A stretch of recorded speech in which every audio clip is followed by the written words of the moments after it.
Olá, bom dia. Mais um domingo, né? Mais um dia de buscar o Senhor, de estar na casa do Senhor. Aliás, buscar o Senhor é todo dia, né? No livro de Provérbios, desculpe, no livro de Salmos 25, ele diz que a intimidade do Senhor é para aqueles que o temem. E quem teme a Deus, busca a Deus, porque sabe que Ele é o Todo-Poderoso, né? Mas eu queria falar com você que está afastado, você que talvez chegue a ver essa live, e você está afastado, está longe dos caminhos do Senhor. E talvez você diga que está bem, apesar de afastado, mas você sabe que não está.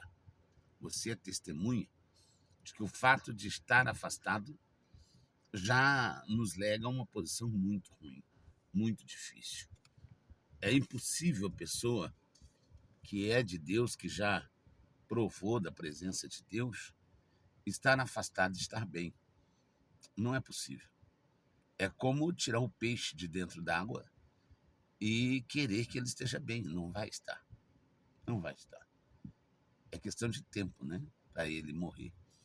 Mas o que eu queria te dizer é que te colocar uma pergunta, te fazer uma pergunta. O que te levou? Qual foi o preço que o inimigo ofereceu pela tua alma? Foram as baladas? Ontem eu conversava com um jovem afastado e ele falou: Olha, eu estou indo para as baladas, eu gosto muito das baladas, das bebedeiras. Eu já fui do grupo jovem, eu já estive na igreja, fui criado na igreja, mas resolvi dar uma volta no mundo e gostei. E esse é o preço que o diabo ofereceu pela alma dele, pela eternidade, comprar a alma dele para a eternidade no inferno, do inferno. O diabo ofereceu bebedeira, o diabo ofereceu as baladas, né? Ele falou: não, mas eu não uso droga. Como se o álcool não fosse uma droga. Só é lícito, né? Mas o efeito é tão devastador quanto qualquer outra droga. E eu conversando com ele, perguntei para ele qual foi o preço que o diabo te ofereceu. Ele, então ele caiu em si, ele disse: pela minha alma ele ofereceu a bebedeira, a cachaça, ele me ofereceu as noitadas, ele me ofereceu dias de ressaca, problemas com a minha família, enfim, me ofereceu um montão de problemas. Eu aceitei, mas eu gosto. Aí eu perguntei para ele: e se você tivesse morrido hoje? Ele disse: eu sei que eu estaria no inferno. E aí eu pontuei isso para ele. Falei: olha só, quando o filho pródigo largou o, o pai e foi embora, ele não deixou de ser filho. A Bíblia não diz em nenhum momento que aquele jovem deixou de ser filho. Ele continuava filho, mas sofrendo lá no meio dos porcos, comendo com porcos, gemendo, passando por tudo que ele passou. E ele continuava filho. E se ele morresse daquele jeito, ele seria um filho de Deus que perdeu a salvação, que o diabo conseguiu enganar e lançar no inferno, só para machucar o coração de Deus.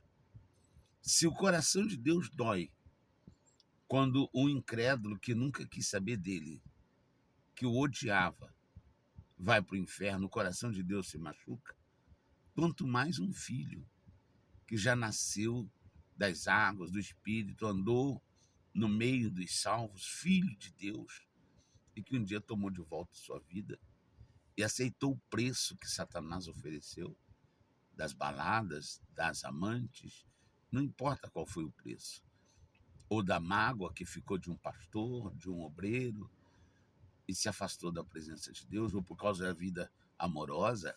Quantos abandonaram a fé por causa da vida amorosa?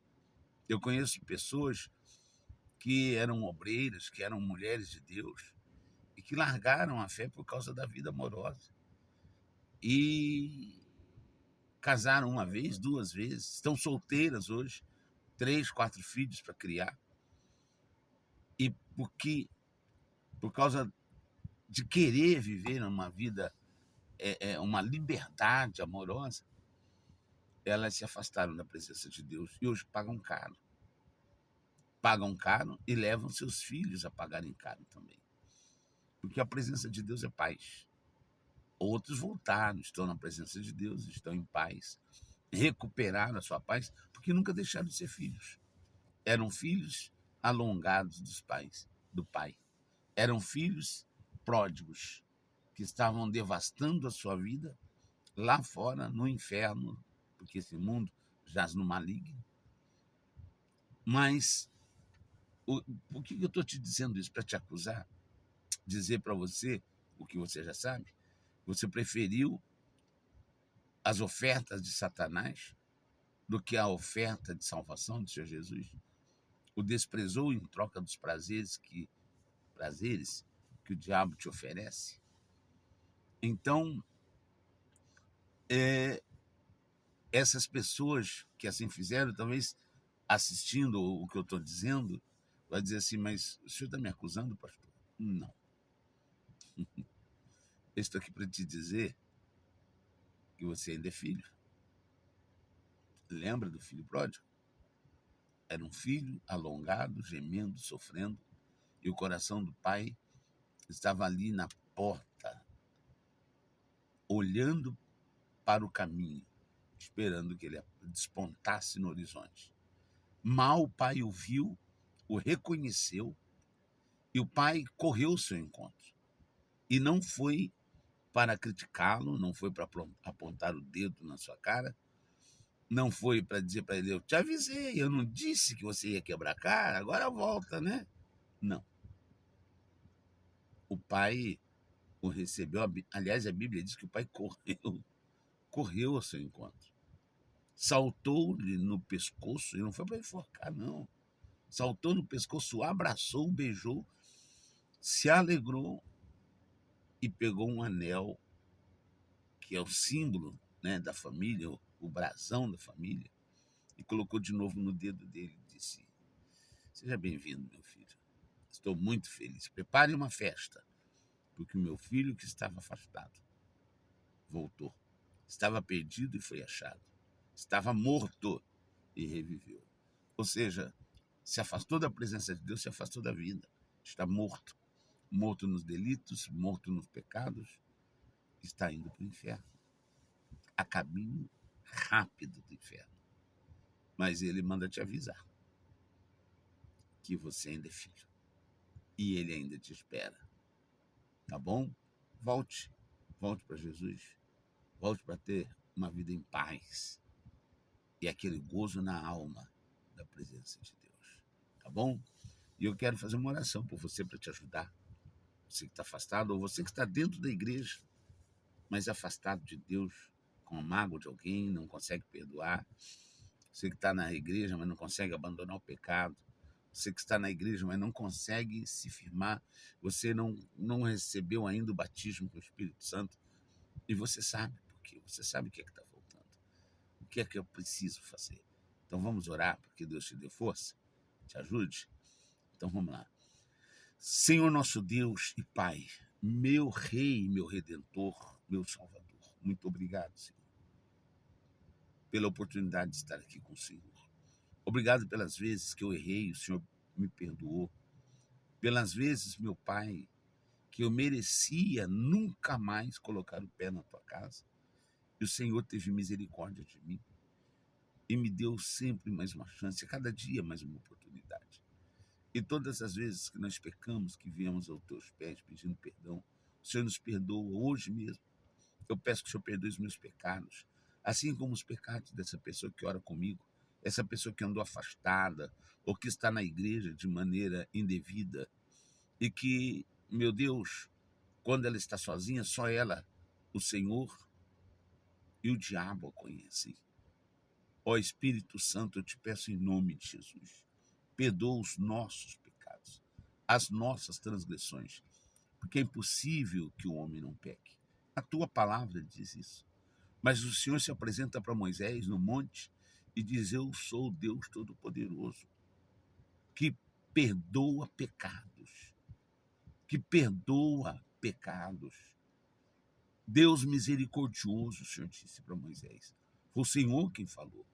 E essa palavra, mais a cruz do Senhor Jesus, ensanguentada a meu favor e a favor dessa pessoa, nos dão coragem. Nos encorajam a voltarmos para o Senhor e dizer: perdoa, meu Pai, pequei contra o Senhor. Perdoa e me recebe mais essa vez. Eu peço por essa pessoa que é afastada, neste momento, ora comigo. Eu peço ao Senhor, meu Senhor Jesus, por aqueles que não te conhecem, aqueles que estão perdidos nas religiões, nesse flagelo espiritual que devasta a terra e que endurece corações para que não ouçam a tua palavra, para que não entendam que o que está escrito e é desse jeito. É uma lei pétrea. O Senhor escreveu foi em tábuas de pedra que não podem mudar. Escreveu: ao Senhor teu Deus adorarás, somente a ele prestará culto, não terá diante de ti outros deuses. É mandamento, meu Pai. Amará o Senhor de todo o teu coração, de toda a tua alma, de todo o teu entendimento, com todas as tuas forças. Mas o diabo cria as religiões para que o homem divida a fé, coloque um pouco em Pedro, um pouco em Maria, um pouco em João, e assim se divida. Oh, meu Pai, ajuda teu povo. Ajuda, porque muitos estão enganados pelas religiões, ignorando a tua palavra. Religiões que se dizem feitas sobre a palavra de Deus, mas que se desviam num ângulo de 90 graus, meu Pai, de diferença de direção. Não toma essas pessoas em tuas mãos. Ajuda. Quebra as barreiras que impedem a pregação do Evangelho em países, lugares onde o Evangelho não pode entrar. E toma, meu Pai, a nossa vida em tuas mãos. Cura os enfermos. Cura, meu Pai. Tira essa dor, esse câncer, esse caroço. Seja curado, meu amigo. Seja livre, minha amiga. Receba saúde em nome do Senhor Jesus e tenha a tua casa abençoada. Meu Pai, é o que eu te peço e eu te agradeço em nome do Pai e em nome do Filho e em nome do Espírito Santo. Amém. Graças a Deus. E lembre-se, ele diz: vós que estáis cansados, vinde a mim e eu vos aliviarei. Só ele pode te aliviar, tá bom? Que Deus te abençoe. Fique com Deus e volte. Volte enquanto é tempo, tá bom? Um abraço.